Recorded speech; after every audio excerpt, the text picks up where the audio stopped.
Nawet się nie obejrzeliśmy, a już możemy zaprosić Was na 6. vlogowy odcinek z Nowego Jorku, w którym zobaczymy chyba najbardziej ikoniczny manhattański drapacz chmur – Empire State Building. Można spierać się, który z nowojorskich tarasów widokowych jest najlepszy. Dla jednych będzie to Edge, dla innych Summit, jeszcze inni wybiorą Top of the Rock. Ale jedno jest pewne – Empire State Building jest najbardziej kultowy. W końcu przez 23 lata był najwyższym budynkiem na świecie, a historia jego budowy jest naprawdę imponująca. W tym odcinku odwiedzimy jedno z najbardziej wpływowych muzeów sztuki współczesnej. Przejdziemy się alejkami jednej z najlepiej zrewitalizowanych przestrzeni miejskich na świecie – High Line. Zobaczymy prawdziwy statek kosmiczny i popatrzymy na Queensboro Bridge oczyma bohaterów filmu Woody'ego Allena Manhattan. Ale to jeszcze nie koniec. Zostańcie z nami.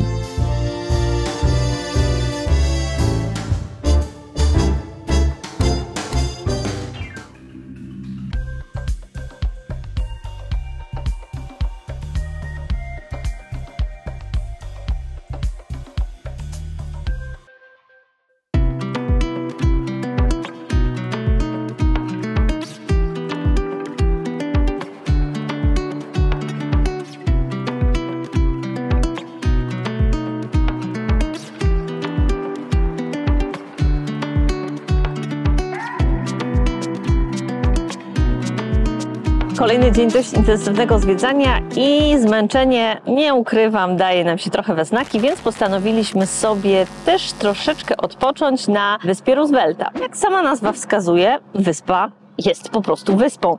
Wyspą na East River i tutaj też taka ciekawostka, bo jeśli chodzi o ścisłość, to East River, pomimo że nazwa sugeruje, że jest to wschodnia rzeka, tak na dobrą sprawę rzeką nie jest, a cieśniną, więc płynie tutaj słona woda. Więc można byłoby powiedzieć rzeka ze słoną wodą, ale tak jak mówię, nie jest to rzeka. Jeśli chodzi o samą wyspę, jest tutaj bardzo spokojnie. Jest tutaj właśnie taki park Franklina Roosevelta i w ogóle sami nowojorczycy się śmieją, że to miejsce jest dość specyficzne, bo to jest niby Manhattan, ale taka odizolowana część Manhattanu. Oni w ogóle nawet się śmieją, że tutaj po 22 to życia w ogóle nie ma, zamykają się wszystkie bary, restauracje i na ulicach mordują was zombiaki. Oczywiście żadnych zombiaków nie ma, to jest tak z przekąsem powiedziane. Natomiast na taki właśnie odpoczynek, trochę zwolnienia jest to bardzo fajna perspektywa i fajny jest sposób dotarcia tutaj, no bo jedziecie sobie tutaj taką kolejką linową, gondolą i bilet na tą kolejkę macie w ramach tego pasa na wszystkie przejazdy metrem i komunikacją miejską. No chyba że jakby nie korzystacie z niego, no to on kosztuje dokładnie tyle samo, ile przejazd zwykłym metrem, a daje trochę inną perspektywę właśnie na Manhattan, na Queensboro Bridge. Takie fajne miejsce. Co tutaj jeszcze na wyspie jest? Oprócz parku są 2 szpitale, w zasadzie ruiny tych szpitali. Ten, który widzicie za mną, to jest szpital, w którym leczono kiedyś chorych na ospę. Powstał tutaj w połowie XIX wieku i jego architektem jest ten sam człowiek, który zaprojektował katedrę Świętego Patryka. Drugi szpital to był szpital psychiatryczny i na końcu wyspy jest neogotycka latarnia.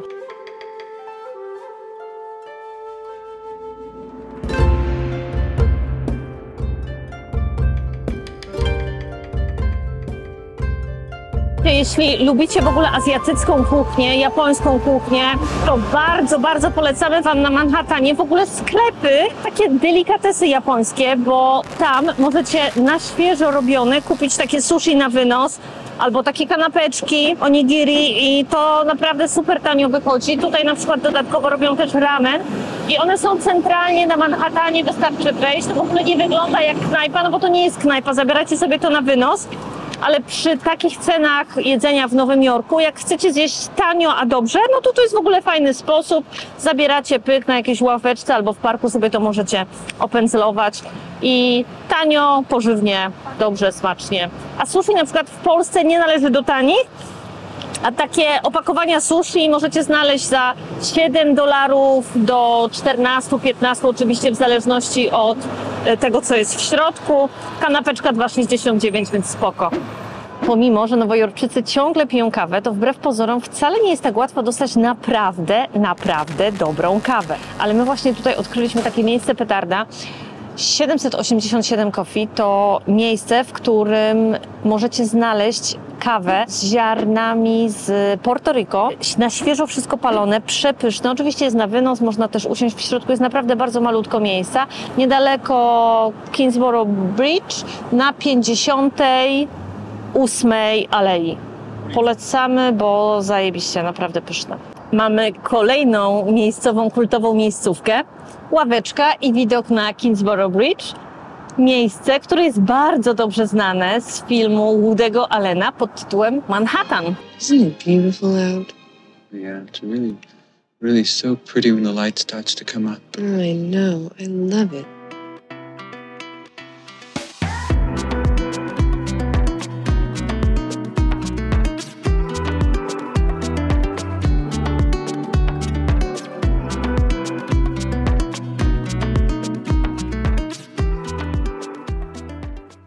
Przechodząc obok Kingsborough Bridge zobaczyliśmy kolejny lokal w stylu właśnie takiej klasycznej dinerowni. No i pomimo tego, że się już najedliśmy i w zasadzie nie jesteśmy głodni, no to wiecie, na serniczek zawsze znajdzie się miejsce, a jeszcze w takim miejscu no brakuje tylko cera. Kanapy, kawa z przelewowego ekspresu, która kosztuje 2,50, w ogóle 2,50 za kawę w Nowym Jorku to jest jak za darmo. Jest i serniczek, zobaczcie, nowojorski serniczek. Zaraz spróbujemy. Jak smakuje nowojorski serniczek tutaj? Pyszne. W ogóle super miejsce też na śniadanie, na obiad. Trafiliśmy tu przez przypadek, ale jeśli chodzi o cenę tego miejsca, no to 10 na 10. Fajne miejsce.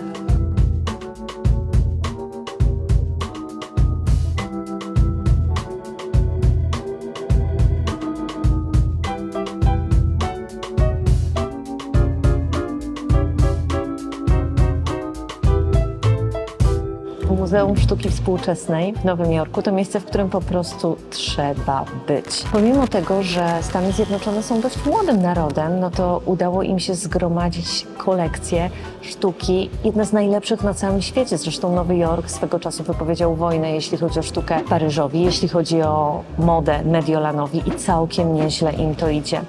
Tutaj są dzieła naprawdę najlepszych współczesnych artystów. Jak w ogóle powstało to muzeum? No to pomysł w ogóle, żeby takie muzeum powstało, narodził się w głowie Abby Rockefeller, czyli żony tego miliardera, czy nawet multimiliardera. Samo muzeum jest blisko centrum Rockefellera, ale jej mąż, pomimo że bardzo bogaty, no to na początku niezbyt tak entuzjastycznie podszedł do tego pomysłu i wcale nie wsparł jakoś, nie sypnął kasą, żeby żona mogła sobie otworzyć tego typu galerię. Dopiero potem, jak zobaczył, że muzeum naprawdę stało się sukcesem, głównie na początku, po tym jak wystawili tutaj 66 prac Vincenta van Gogha, a potem Pabla Picassa, bo to były takie najważniejsze wystawy, które tak naprawdę spowodowały, że muzeum stało się rozpoznawalne, no to wtedy dopiero zobaczył w tym pieniądz i dopiero znalazł kasę na to, żeby wesprzeć ten projekt. I na dzień dzisiejszy możecie zobaczyć tutaj naprawdę wspaniałe obrazy. Znajdziecie tutaj właśnie wspomnianego wcześniej Van Gogha, Picassa, znajdziecie dzieła Salvadora Dali,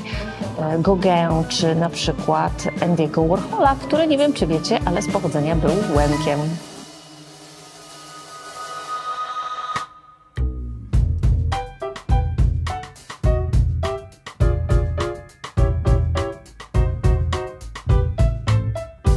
Jeśli chodzi o muzeum, no to jest naprawdę światowy poziom.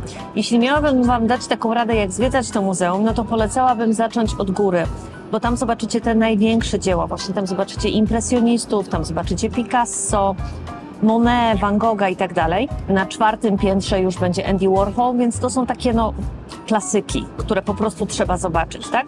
Czym niżej, no to ta sztuka jest nowsza.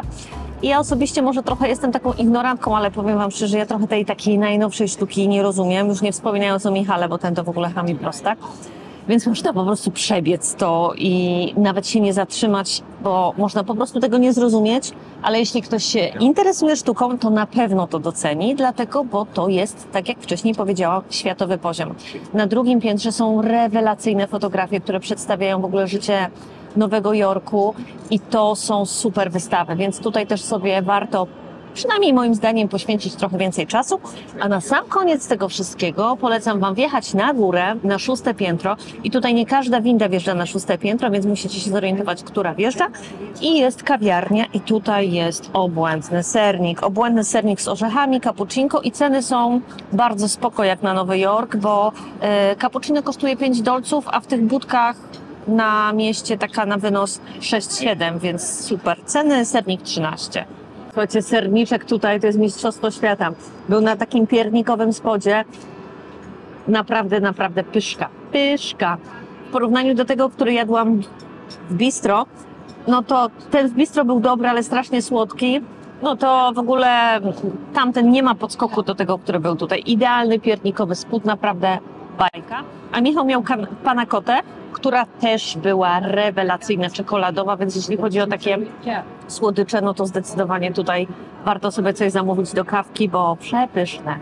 Rockefeller Center, no to miejsce, które absolutnie wszyscy znamy, chociażby z filmu, bo to tutaj ustawiona jest największa choinka bożonarodzeniowa w tym okresie około bożonarodzeniowym i to tutaj jest ogólnodostępne lodowisko, które na 100% widzieliście w jakichś reklamach, filmach, serialach, no takie naprawdę kultowe miejsce. Natomiast jeśli chodzi o samo Rockefeller Center, to jest kompleks 14 budynków, nie tylko to, co widzicie za mną, ale 14 budynków w stylu Art Deco. Zaczęły się budować w 1930 roku, ukończone zostały 9 lat później. Na działce, którą początkowo dzierżawiono od Columbia University, potem została ona sprzedana za niebotyczne pieniądze. Zresztą rodzina Rockefellerów to jest taka najbogatsza rodzina świata. Rockefeller, mówi się, że to był najbogatszy człowiek. Jest też taka anegdota, kiedy zapytano kiedyś Rockefellera, dlaczego nie pali cygar, a on powiedział, że go na to nie stać. Więc jak to nie stać? Najbogatszy człowiek świata i nie stać się na cygaro? No nie, bo w czasie, kiedy pali się cygaro, ja zarabiam 1 000 000. Oprócz eleganckich restauracji w Rockefeller Center, to tutaj dookoła jest mnóstwo food trucków i najdłuższy w Nowym Jorku ponoć stół, więc takie dość popularne miejsce spotkań nowojorczyków na lunch, którzy wyskakują właśnie z okolicznych biurowców, kupują sobie lunch w budce i siadają przy najdłuższym stole.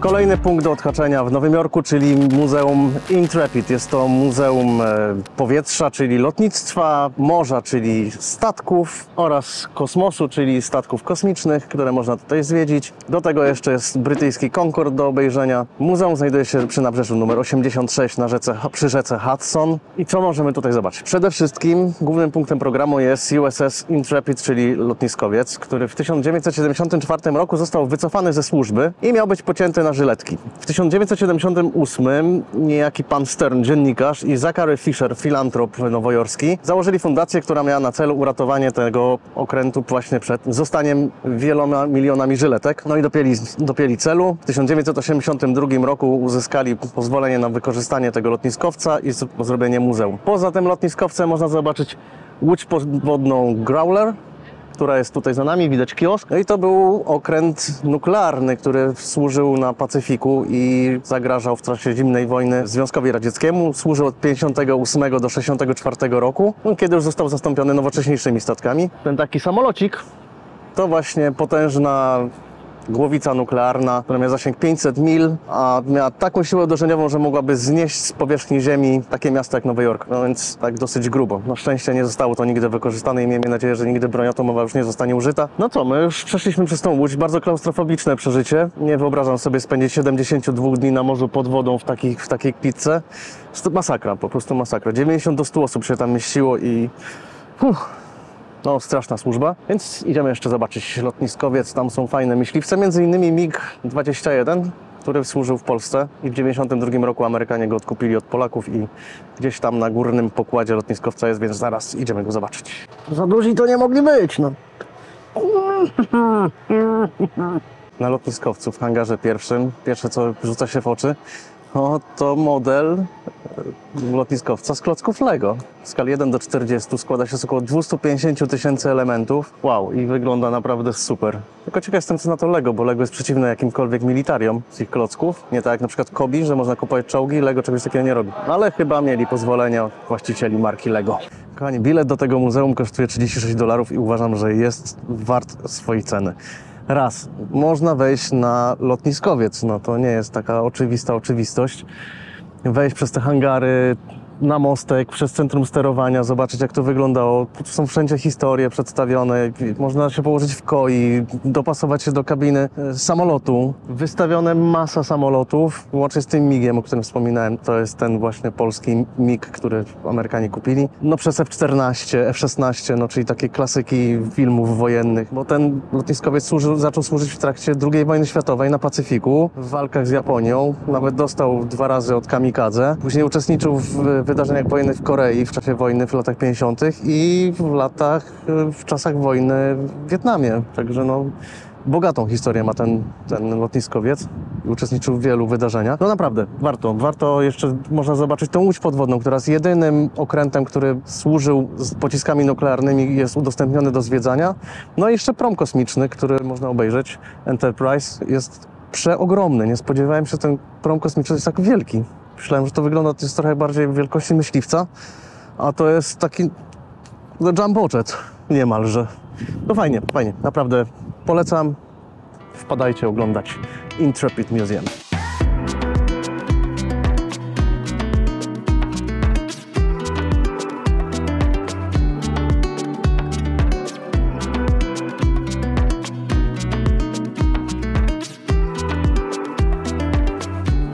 Bardzo ciekawym miejscem na mapie Nowego Jorku jest też High Line. I na całym świecie zdobywa nagrody jako jedna z najlepiej zrewitalizowanych przestrzeni publicznych. Co tutaj było wcześniej? Była linia kolejowa. To była dość taka przemysłowa dzielnica, dużo magazynów, dużo fabryk.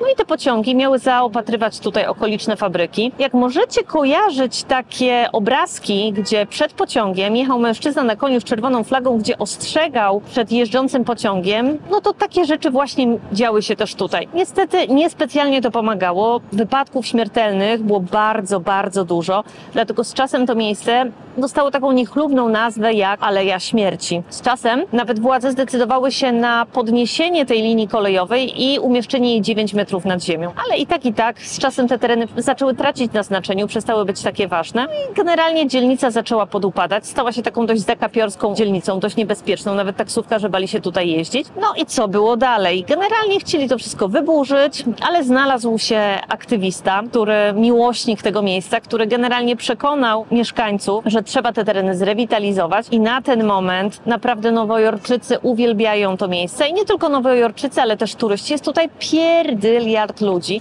i można powiedzieć, że są takie momenty między tymi blokami i między też takimi nowoczesnymi bardzo już teraz apartamentowcami, gdzie możecie znaleźć tutaj trochę ciszy i spokoju. Są też takie ciekawe punkty widokowe właśnie na ulicy Nowego Jorku albo na te dworce kolejowe. Tam jest zdecydowanie głośniej, więc wypocząć będzie ciężko, ale na spacer jest to fajne miejsce, żeby się przejść, zobaczyć jak to wyglądało. Szczególną taką popularnością cieszą się szezlongi, takie, które poruszają się na torach, na starych torach, które oczywiście zostały tutaj zachowane i wkomponowane w tą przestrzeń.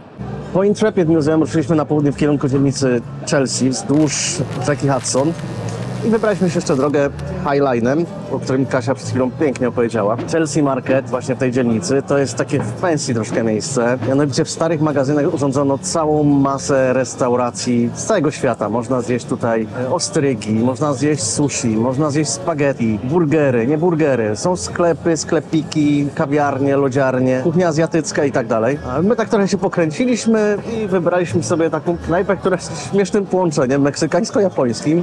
Nazywa się Takumi Taco i można tutaj zjeść i tacosy, można zjeść burrito, no i można też zjeść troszkę takiego potraw z japońskim sznitem. Ja na przykład, najpierw może Kasia. Kasia ma takie quesadillki meksykańskie, zapiekane z serem, a ja wziąłem sobie takiego rice bowla z wołowiną teriyaki.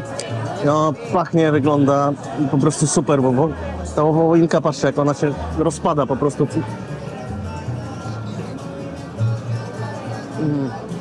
Jest w sosie teriyaki. coś pysznego. I te potrawy nie są jakieś specjalnie drogie, bo za taką solidną porcję $14, na te quesadille 13, no więc myślę, że pojemy tym. Ta wołowina jest po prostu genialna. Jeszcze ryż. Jest spoko, na pewno tym pojemy. Niedaleko Times Square, na 7 Alei, znajdujemy fajny multitap. Mówię fajny multitap, zajebisty multitap. Yard House się nazywa. Oczywiście adresik w pineskach na blogu. I co my tutaj mamy? No mamy, no wiadomo, no multitap to piwerka. 130 nalewaków na tej długiej ścianie. Oczywiście smaki z Europy, ze świata, z Ameryki, z samego Nowego Jorku. Ja się raczę stałcikiem czekoladowym właśnie amerykańskim. Kasia amerykański sourek w takim małym szczeniaczku. Jeżeli chodzi o ceny, to one chodzą w tych samych cenach. Jeżeli chodzi o tą pojemność i o pintę, $11 oboje płacimy, to Kasia ma mniej. Generalnie ceny od $8 za lagery, no w górę do 20 kilku dolarów za szklankę. Naprawdę bardzo przyjemnie, duża przestrzeń, masa telewizorów, lecą sporty. Poza pojemnościami takie jak pintę można zamówić jeszcze pubową szklankę, która jest taka. Albo można też zamówić już w ogóle yarda, czyli to są takie szklanki bardzo wysokie na nóżce, z dużo większą pojemnością. Oczywiście za słuszną cenę, ale jakby wychodzi korzystnie, jeżeli chcecie tutaj bardziej popić. A jeżeli chcecie bardziej popić, to można i pojeść, bo jest tutaj dobre jedzenie pubowe, typowo amerykańskie, ale też takie fusion z różnych regionów świata. I ceny są naprawdę bardzo przystępne, jeżeli chodzi o Nowy Jork, bo na przykład pizza kosztuje $20 za całą, czy burgery od $15 w górę i są naprawdę chyba ogromne, bo jest podana kaloryczność.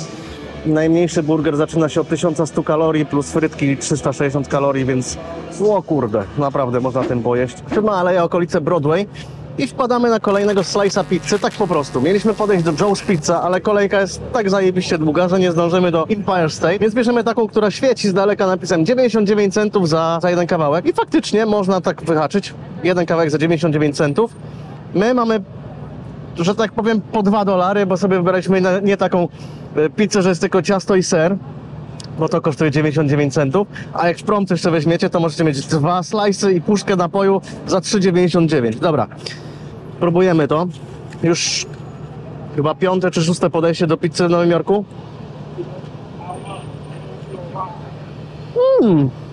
Naprawdę, jak na tą cenę jest spoko.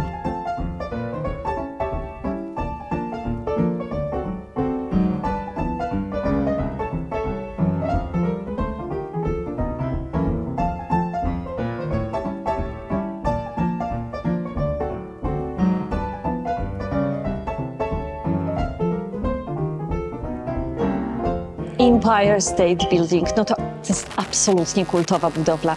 Rozpoczęto jej budowę w 1930 roku i tym bardziej to działa na wyobraźnię, że początek XX wieku budowano takie cuda. I to budowano w ekspresowym tempie, dlatego, bo cała budowla trwała 410 dni, więc możecie sobie szybko policzyć, statystycznie w ciągu tygodnia budowano 4,5 piętra, więc to jest, no nawet jak na dzisiaj to jest ekspresowe tempo, a co dopiero jak na tamte czasy. Empire State Building grał chyba we wszystkich filmach o Nowym Jorku. Oczywiście najbardziej popularny jest ten z King Kongiem, ale chyba w każdym filmie gdzieś tam wśród przebitek pojawia się Empire. Przez 23 lata był to najwyższy budynek na całym świecie. Przez 40 lat najwyższy budynek w całym Nowym Jorku i dopiero wieże World Trade Center odebrały mu palmę pierwszeństwa. Potem niestety po tragedii w 2001 roku z powrotem Empire stały się najwyższym budynkiem, aż wybudowano wieżę One World Trade Center, która na ten moment jest najwyższym budynkiem tutaj w mieście. Czy warto na ten taras przyjść? No powiem wam, no warto. Z tego względu, no, że to po prostu jest kultowy